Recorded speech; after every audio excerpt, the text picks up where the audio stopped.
రాత్రి చీకటి ఆ ఇంట్లోనికి వచ్చి ఆ ఇంట్లో వాళ్ళని భయపెడుతుంది. రాత్రులంతా నిద్రాహారాలు లేకుండా చేస్తూ ఉంది. దాదాపు చాలా రోజులు సఫర్ అయ్యారు ఆ ఇంట్లో వాళ్ళు. తర్వాత ఒక దినాన్ని నా దగ్గరకు వచ్చారు. అయ్యా, ప్రతి రాత్రి పొద్దుగూగుతుందంటే మాకు భయం వేస్తుంది. ఇంట్లోకి సాతానుడు వస్తున్నాడు, విలవిల్లాడిచ్చేస్తున్నాడు మమ్మల్ని. ఏం చేయాలో అర్థం కావట్లేదు. ప్రార్థన చేస్తున్నాం, అయ్యా యేసయ్యా ఈ సాతానుడు మా ఇంట్లోకి రానివద్దు, దీన్ని తోలేయండి అని ప్రార్థన చేస్తున్నాం, కానీ భయపడిపోతున్నాం అయ్యా, ఏం చేయాలో అర్థం కావట్లేదు అని చెప్పారు. చెబితే ఒక దిన నేను వారి కొరకు ప్రార్థన చేసి ఏం చేశానంటే కొబ్బరి నూనె ప్రార్థన చేసి, మీరు మీ ఇంటి చుట్టూ ఈ కొబ్బరి నూనె జల్లుకోండి, మీరు లోపల పడుకోండి, మీకు ఏ అపాయం రాదు అని చెప్పాను. వాళ్ళు ఏం లేదు, ఆ కొబ్బరి నూనె వాళ్ళ ఇంటి చుట్టూ జల్లారు. ఇంటి చుట్టూ ఒక రౌండ్ తిరిగేసి ఆ కొబ్బరి నూనె జల్లి ఆ రాత్రి ఇంట్లో పడుకుంటే, రోజుట్లాగానే ఆ సాతానుడు ఆ ఇంటి వాకిటి దగ్గరికి వచ్చి అంటుందట, నేను మీ ఇంటి లోపలికి వద్దామంటే మీరేంటో మంటలు పెట్టారేంటి, మీ ఇంటి చుట్టూ ఏదో మండుతుంది అని చెప్పారంట సైతాన్. ఈ ఇంటి చుట్టూ ఏదో మంట వస్తుంది, నేను లోపలికి వద్దామనుకుంటున్నాను కానీ రోజు బాగానే వచ్చా, ఈరోజు రావాలి అనంటే మీ ఇంటి చుట్టూ మండుతుంది, అందువలన నేను రాలేకపోతున్నాను, నేను వెళ్ళిపోతున్నానులే అందంట. ప్రియులారా గమనించండి, దేవుని మాట, నా మాట అగ్ని వంటిది కాదా? దేవుని వాక్యాన్ని మనం ఎలా తీసుకోవాలంటే దేవుని అగ్నిలాగా తీసుకోవాలి. దేవుని మాట నీ చుట్టూ అగ్నిలాగా ఉంటుంది. దేవుని మాట నీ ఇంటి చుట్టూ అగ్నిలాగా ఉంటుంది. దేవుని మాట మన సంఘం చుట్టూ అగ్నిలాగా ఉంటుంది. నేను ఈ మధ్య కాలంలో దేవుని సన్నిధిలో ఒక మాట చెప్పాను.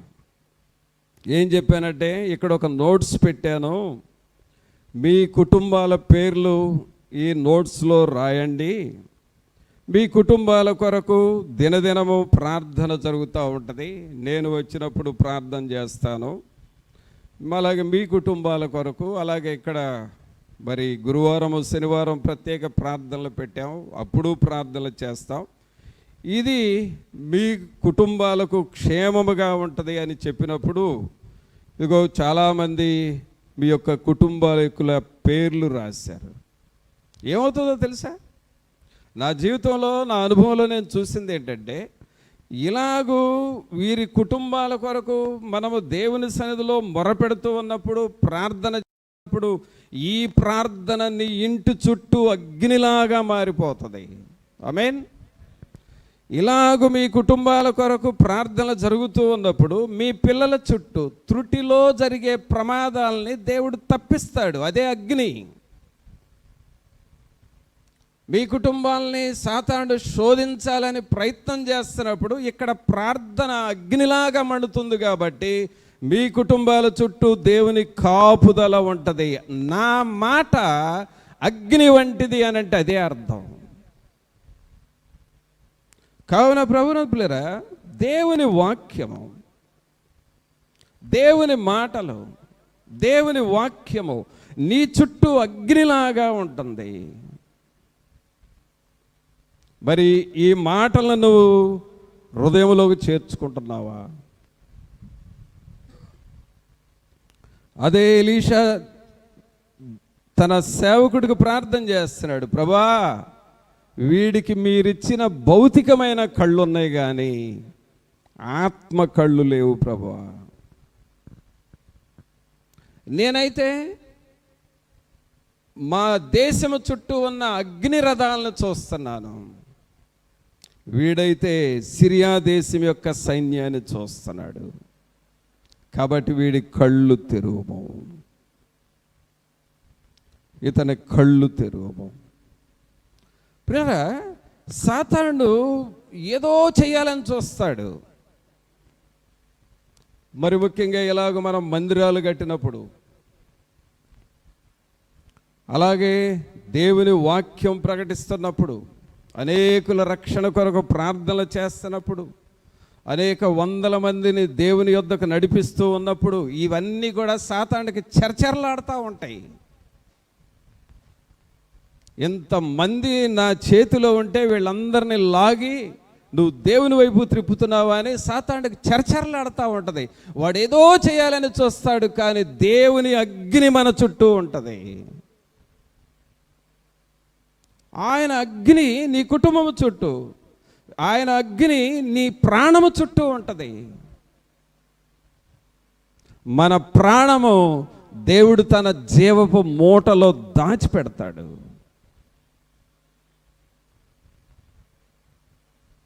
కావున ఆయన అగ్నిని మనము నమ్ముచున్నామా? అందుకనే ఈ ఎలీషా గారు ప్రార్థన చేసినప్పుడు ఆ దేశము చుట్టూ అగ్ని ఉండటం చూసి ఆ శత్రువులు చూసి పారిపోయారు. ఒకసారి చప్పట్లు కొట్టండి దేవునికి. పిల్లలు గమనించండి, ఈ అగ్ని రెండు రకాలుగా పనిచేస్తుందండి. రెండు రకాలుగా పనిచేస్తుంది. ఒకటి, దేవుని బిడ్డలకి ఎవరికైతే మనం వాక్యం చెబుతున్నామో, ఎవరి కొరకైతే మనం ప్రార్థన చేస్తున్నామో వారికేమో కాపుదల ఇస్తుంది. వీళ్ళ మీద పోరాడాలనుకుంటున్న సాతానుని కాల్చేస్తుంది. అంటే అగ్ని అనేది రెండు పనులు చేస్తుంది. ఒకటి కాపుదల ఉంటుంది, రెండు కాల్చేస్తుంది. ఎవరికి కాపుదల? దేవుని బిడ్డలకు కాపుదల, దేవుని వాక్యాన్ని నమ్ముచున్న వారికి కాపుదల, దేవుని యందు విశ్వాసం ఉంచిన వారికి కాపుదల. ఎవరిని కాల్చివేస్తుంది? ఈ దేవుని బిడ్డల మీద పోరాడాలని అనుకుంటారే సాతానుడు క్రియలు ఉంటాయే, వాటిని కాల్చేస్తుంది. కావున ప్రియులారా, అగ్ని అనేది మనకు కాపుదల, సాతానుకి కాల్చివేత. ఆమేన్. చప్పట్లు కొట్టండి అందరూ. చూడండి, జకర్యా గ్రంథంలో దేవుని యొక్క మాటలను గురించి ఇంకొక మాట రాస్తాడు. జకర్యా గ్రంథము, జకర్యా గ్రంథము 2వ అధ్యాయము, జకర్యా గ్రంథము 2వ అధ్యాయము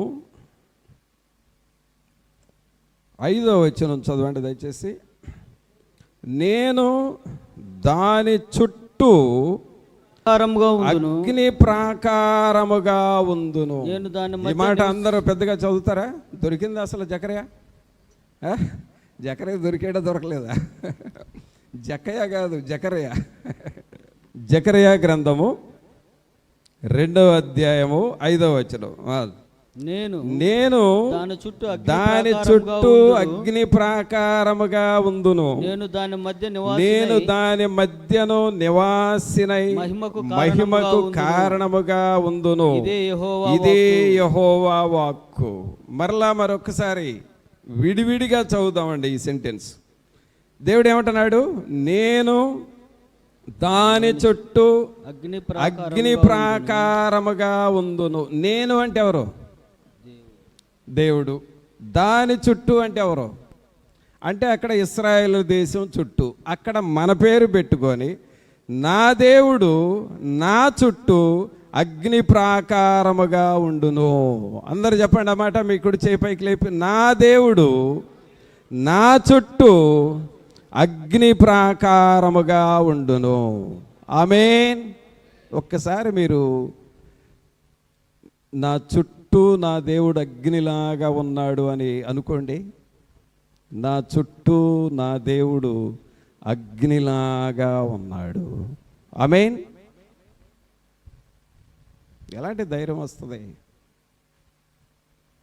ఈ అగ్ని లోపలున్న మనకేమో కాపుదల, మనల్ని ఏదన్నా చెయ్యాలి, మనల్ని శోధించాలనుకుంటున్న శత్రువుకి కాల్చివేత. ప్రియరా, మనకు కాపుదల సాతానుడికి కాల్చివేత. అదండి దేవుని మాట అంటే. అందుకనే దేవుని వాక్యంలో మరలా అక్కడ ఏమనుందంటే, నేను దాని మధ్యను నివాసినై మహిమకు కారణముగా ఉందును, ఇదే యెహోవా వాక్కు. నేను మీ మధ్య ఉంటాను, మహిమకు కారణముగా ఉంటాను, మీ చుట్టూ అగ్ని ప్రాకారముగా ఉంటాను. కావున ప్రభునంతులరా, దేవుని మాటలు స్పష్టంగా చెబుతున్నాడు. ఇర్మియా గారు అంటున్నాడు, నా మాట అగ్ని వంటిది కాదా. కాబట్టి ఇప్పుడు అగ్ని అనేది దేనికి గుర్తుగా ఉందంటే, మనకు కాపుదలకు గుర్తుగా ఉంది. అలాగే అగ్ని దేనికి గుర్తుగా ఉందంటే, మన చుట్టూ ఉండే ప్రాకారము, ప్రొటెక్షన్ వాల్, ప్రొటెక్టెడ్ వాల్, మన చుట్టూ కాపుదల ఇచ్చే ఒక ప్రాకారముగా ఉంటా ఉన్నది. తర్వాత ఇంకొక మాట చూద్దాం. అగ్ని అనేది దేనికి గుర్తుగా ఉంది అనంటే, నిర్గమకాండము చూడండి. నిర్గమకాండము 15వ అధ్యాయము. నిర్గమకాండము 13వ అధ్యాయము 21-22 వచనాలు చదువుదాం. 21-22 అందరూ చదవండి. చదవగలిగిన వారు అందరూ చదవండి. 21-22. వారు పగలు రాత్రియు ప్రయాణము చేయునట్లుగా యెహోవా త్రోవలో వారిని నడిపించుటకై పగటివేళ మేఘస్తంభములోను వారికి వెలుగునిచ్చుటకై రాత్రివేళ అగ్నిస్తంభములోను వారికి ముందుగా నడుచుచూ వచ్చెను. ఆయన పగటివేళ మేఘస్తంభమునైనను రాత్రివేళ అగ్నిస్తంభమునైనను ప్రజల ఎదుట నుండి తొలగింపలేదు. ఇక్కడ అగ్ని అనేది ఒక స్తంభమునకు పోల్చబడింది. ఇట్ ఈస్ ఎ పోల్, ఒక స్తంభం అగ్ని. ఈ ఎలక్ట్రికల్ పోల్స్, కరెంటు స్తంభాలు ఎలా ఉంటా ఉన్నాయో, లేక మనం ఇల్లు కట్టుకున్నప్పుడు ఆ ఇంటికి పిల్లర్స్, ఆ స్తంభాలు ఎలా ఉంటున్నాయో, అలాగే అగ్ని అనేది ఒక స్తంభము. స్తంభముగా ఉండి ఎలాంటి స్తంభముగా ఉంటుందంటే, జనరల్గా ఈ కరెంటు స్తంభాలు ఒక చోట వేస్తే వాటి లైఫ్ అంతా, ఎన్ని సంవత్సరాలైనా ఆ స్తంభం అక్కడే ఉంటుంది. అలాగే మనం మందిరం కట్టినప్పుడు కొన్ని స్తంభాలు వేస్తే ఎన్ని సంవత్సరాలైనా మరలా దాన్ని ఓడదీసే వరకు ఆ స్తంభం అలాగే ఉంటుంది. కానీ అగ్ని అనేది ఒక స్తంభము, కానీ అది కదిలే స్తంభము. ఆమేన్. అది మూవింగ్ పిల్లర్, కదిలే స్తంభం. ఏమిటి అగ్ని ఎలా కదులుతుంది?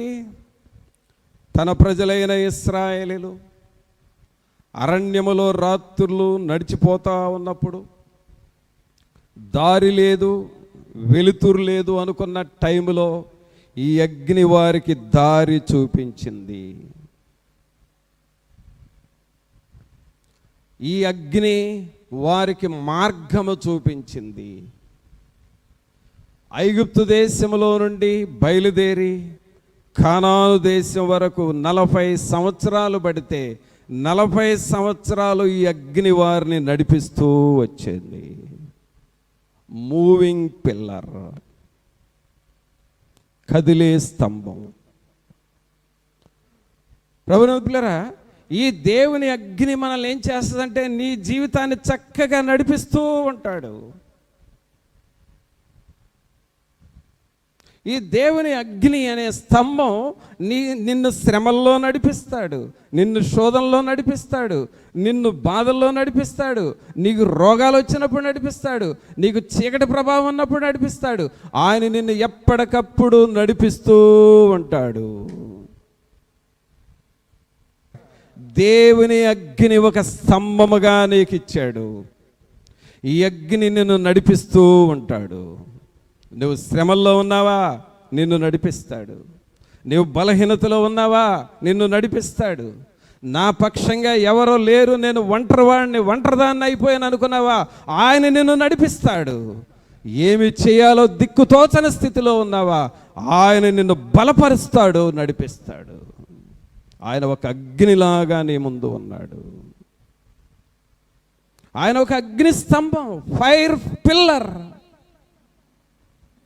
ఒక అగ్ని స్తంభముగా మనతో ఉంటూ ఉన్నాడు. ఇశ్రాయేలీయులను 40 సంవత్సరాలే నడిపించింది, కానీ నిన్ను జీవితాంతమైన నడిపిస్తాడు. అందుకనే ఇర్మియాతో అంటున్నాడు, నా మాట అగ్ని వంటిది కాదా.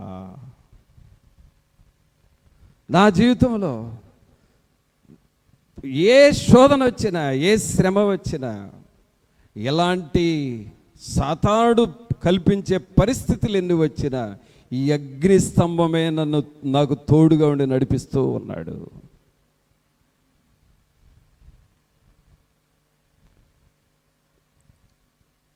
ఏలియా కృంగిన సమయాలు ఉన్నాయి, ఈ అగ్ని స్తంభం ఆయనకు తోడుగా ఉండి నడిపించాడు. ఎలీషా కృంగిపోయిన పరిస్థితులు ఉన్నాయి, ఆ సమయంలో అగ్ని స్తంభం ఆయనకు తోడుగా ఉండి నడిపించాడు. ఈ దినము నీకు నాకు కూడా దేవుని మాటలో అగ్నిలాగా మారి, ఈ అగ్ని ఒక స్తంభముగా మన ముందు ఉంటూ, మనం నడుస్తూ ఉంటే మనతో నడుస్తూ మనల్ని నడిపిస్తూ, అగ్ని స్తంభము ఇశ్రాయేలీయులను నడిపించినట్లుగా ఆయన మనల్ని నడిపించువాడై ఉన్నాడు. కావున అగ్ని 2 విషయాలు చూసాం ఇప్పుడు. ఒకటి, నీకు కాపుదల ఇస్తుంది. ఏమిస్తుందండి మనకి? కాపుదల ఇస్తుంది. 2, అగ్ని నిన్ను నడిపిస్తుంది, ఒక స్తంభముగా ఉండి నడిపిస్తూ ఉన్నది. 3వ విషయం చూద్దాం. అగ్ని దేనికి పోల్చబడుతుంది అని అంటే, దేవుని వాక్యంలో మన హృదయాన్ని మనం చూసుకుంటూ, ఈ జకర్యా గ్రంథము 13వ అధ్యాయం తీయండి.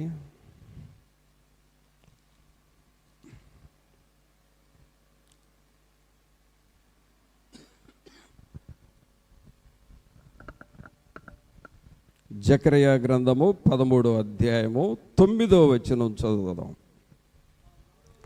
ఆ 3వ భాగమును, నేను అగ్నిలో నుండి వెండిని తీసి శుద్ధపరచునట్లు శుద్ధపరుతును, బంగారమును శోధించినట్లు వారిని శోధింతును. వారు నా నామమును బట్టి మొర్రపెట్టగా నేను వారి మొర్రను ఆలకింతును. వీరు నా జనులని నేను చెప్పుదును, యెహోవా మా దేవుడని వారు చెప్పుదురు. పిల్లరా, ఇక్కడ అగ్ని దేనికి పోల్చబడతా ఉంది అని అంటే, అక్కడ మనం గమనించండి 9వ వచనం. ఆ 3వ భాగమును నేను అగ్నిలో నుండి వెండిని తీసి శుద్ధిపరచునట్లు. దేనిలో నుండి అండి? అగ్నిలో నుండి వెండిని తీసి శుద్ధపరచునట్లు, శుద్ధపరుతును అనగా అగ్ని శుద్ధీకరణకు గుర్తుగా ఉన్నది. శుద్ధీకరణ అనగా fire is equal to holiness.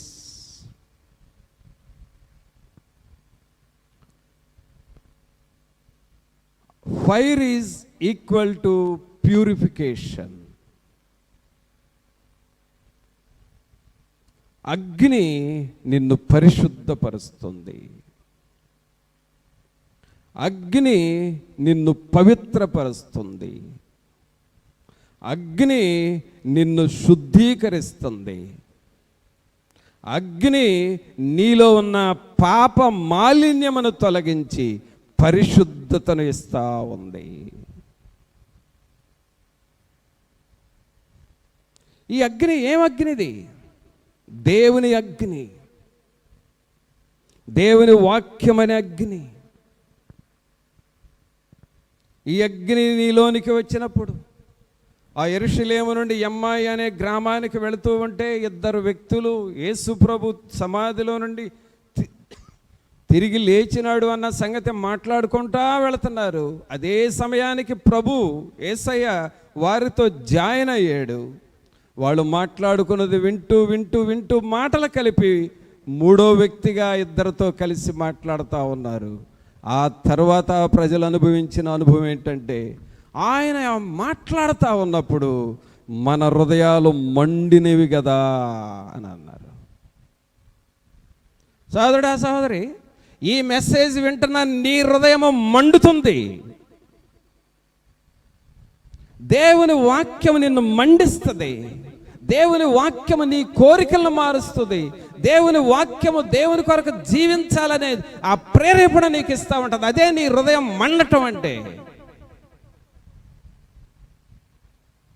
దేవుని వాక్యముతో మనం మండాలి. అపోస్తలుడైన పౌలు గారు ఈ వాక్యముతో మండాడు. జాన్ వెస్లీ అనే భక్తుడు ఈ వాక్యముతో మండాడు. శామ్యుయల్ మోరిస్ అనే దైవజనుడు ఈ వాక్యముతో మండి ఆఫ్రికా దేశానికి వెళ్ళి సువార్త ప్రకటించాడు. వాక్యము నీ లోపలికి వెళ్ళి నీలో మంటలు పుట్టిస్తుంది. నీలో ఒకవేళ పాపం ఉంటే ఆ పాపం మీద రోత పుట్టిస్తుంది. ఛీ, ఈ పాపము ఎన్ని సంవత్సరాలు ఇంకా నాకు ఈ రోత బ్రతుకొద్దయా, ఈ రోత జీవితం వద్దయా, ఈ రోత మనస్సు నాకు వద్దయా, ఈ దురాలోచనలు నాకు వద్దయా, నా దేవుని కొరకు నేను బ్రతుకుతాను. ఆ మంటలు నీలోనికి వస్తాయి. శుద్ధీకరణ. నీ ఇంటిని శుద్ధీకరిస్తుంది. నీ ఇంటిలో ఉన్న యవనస్తుల్ని శుద్ధీకరిస్తుంది. దేవుని కొరకు నిలబడేలాగా చేస్తుంది.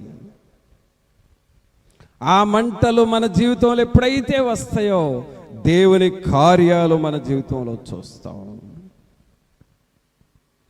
అందుకనే జకర్యా గ్రంథంలో రాస్తూ ఉన్నాడు, ఆ 3వ భాగమును నేను అగ్నిలో నుండి వెండిని తీసి శుద్ధపరిచినట్లు శుద్ధపరుతును. ఇది ఎలాంటిది అనంటే స్వచ్ఛమైన పరిశుభ్రత. స్వచ్ఛమైన పరిశుభ్రత.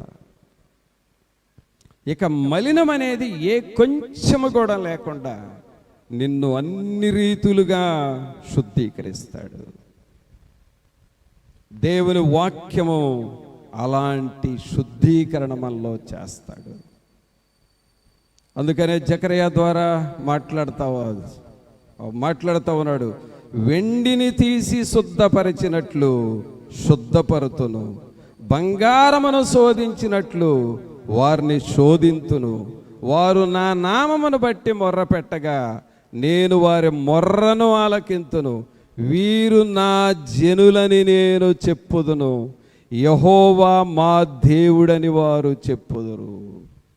ఈ ఫైర్ ఒక వ్యక్తిలోనికి వెళ్ళినప్పుడు దేవుడు ఏమంటున్నాడంటే, వీరు నా జనులు,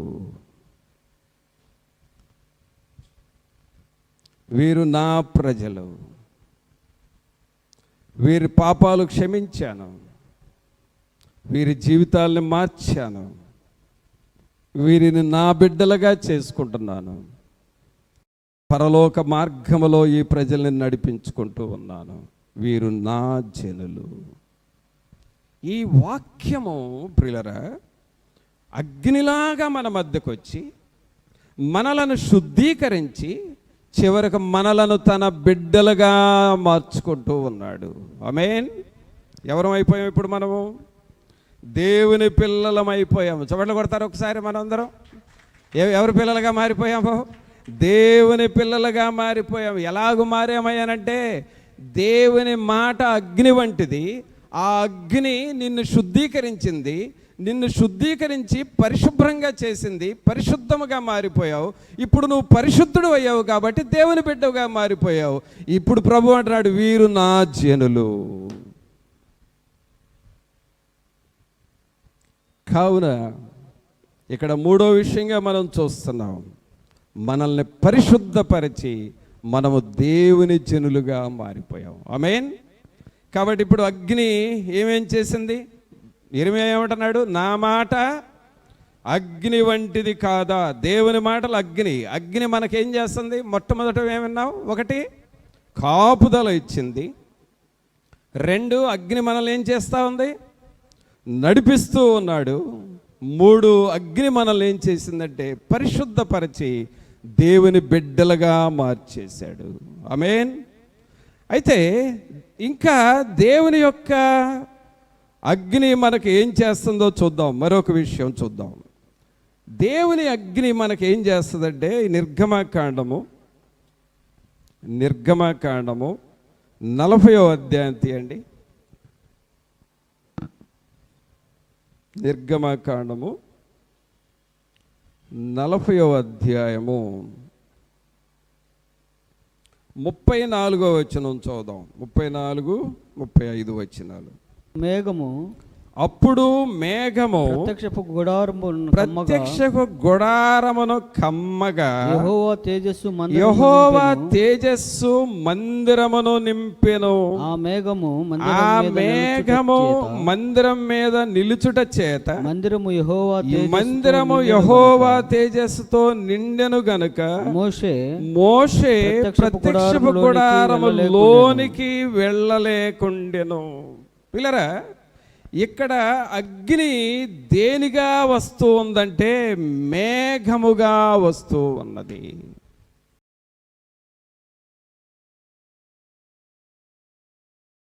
నీ పాదం రొక్కెదన్ నిత్యము స్తుతించి నిన్ను పాడి కీర్తించెదను. యేసయ్యా నీ ప్రేమ పొంగుచున్నది, యేసయ్యా నీ ప్రేమ పొంగుచున్నది.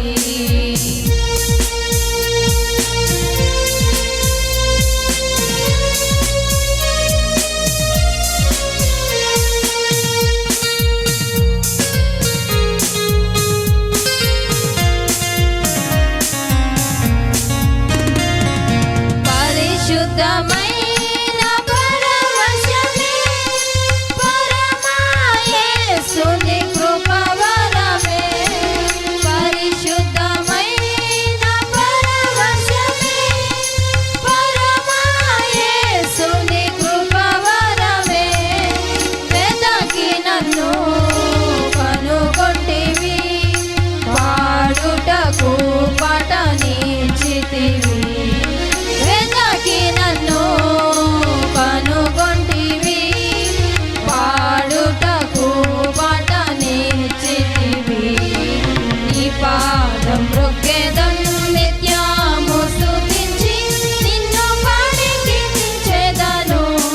యేసయ్యా నీ ప్రేమ పొంగుచున్నది, యేసయ్యా నీ ప్రేమ పొంగుచున్నది.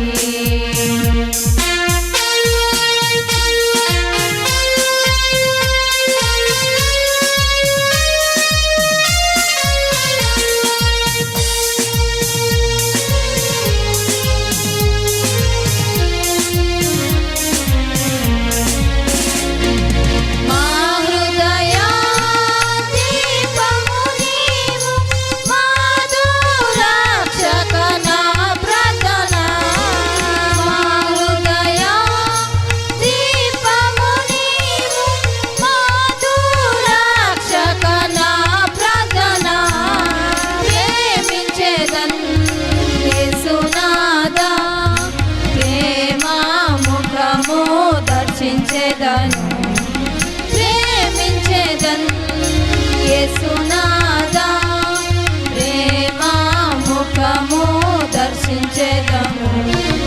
నీ పాదం రొక్కెదం నిత్యము స్తుతించి నిన్ను పాడి కీర్తించెదను.